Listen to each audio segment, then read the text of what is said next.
Good morning, tribe. I'm so happy to see you this morning. Do you know the difference between a food allergy and a food intolerance or insensitivity? You know, an allergy is when you eat a peanut and stop breathing, or eat strawberries and break out in hives. Your body's immediately responding. However, an intolerance or a sensitivity can be more subtle, and it can show up days later. And if you can see, I have this red whelp, itchy whelp. I didn't put any makeup on here. And I have one on my neck, and I've been scratching. My husband makes the best orecchietta pasta dish with sausage and arugula and mushroom. And he didn't use gluten-free pasta last week. And I had it on a Friday night. And I had a little bit more left over on Monday morning. And so this is now my reaction. Some folks, it could be a migraine.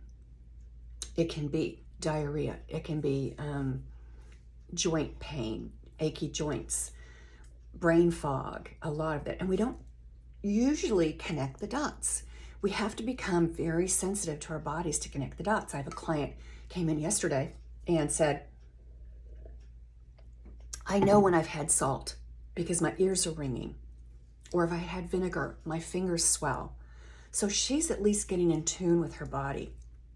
There's many ways to do that.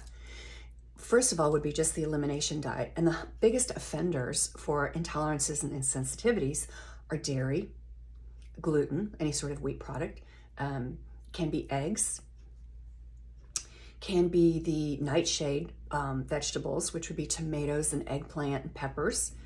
So the easiest way, or the least expensive way, would be to eliminate those foods for at least 30 to 60 days and see which one. And eliminate one at a time, because if you eliminate all of them, you don't know which one stopped the symptoms or kept the symptoms going.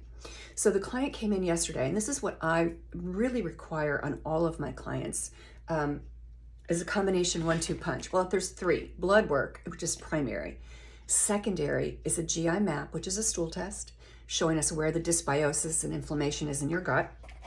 And an MRT from Oxford Labs, mediated response test. It's an easy blood draw. Results are back in 7 to 10 days.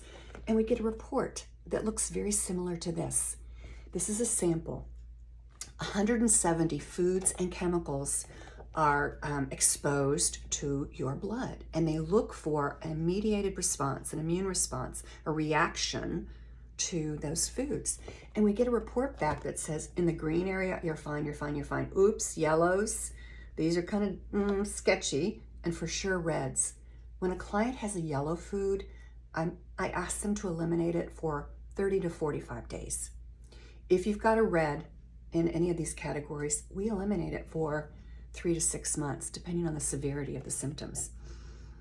And what happens is that your body gets to relax and say, whew, those foods are not, making me crazy. How do they do that? Well, it's usually through the idea of a leaky gut. And over time, if we've eaten in a stress mode, we've eaten rushed, and we don't have a lot of hydrochloric acid in our stomach, if we've had a history of a lot of alcohol, caffeine, or antibiotics, our villi in the small intestine, which I'm going to represent with my fingers, little picket fence, the food, as it's perfectly digested, is supposed to go over the villi and be absorbed into the bloodstream. However, when we eat stressed, and when we have antibiotics, and when we have all these undigested food proteins, it forces the little picket fence apart, and it lets all those proteins and products in, undigested foods, that then sets up a reaction in the body. Your immune system is like, oh, what is that? I don't recognize it. Do you recognize it? And so for different people, this sensitivity and intolerance creates different symptoms. Can be, like I said, achy joints, migraines, skin reactions. It could even be as serious as Crohn's or celiac or ulcerative colitis.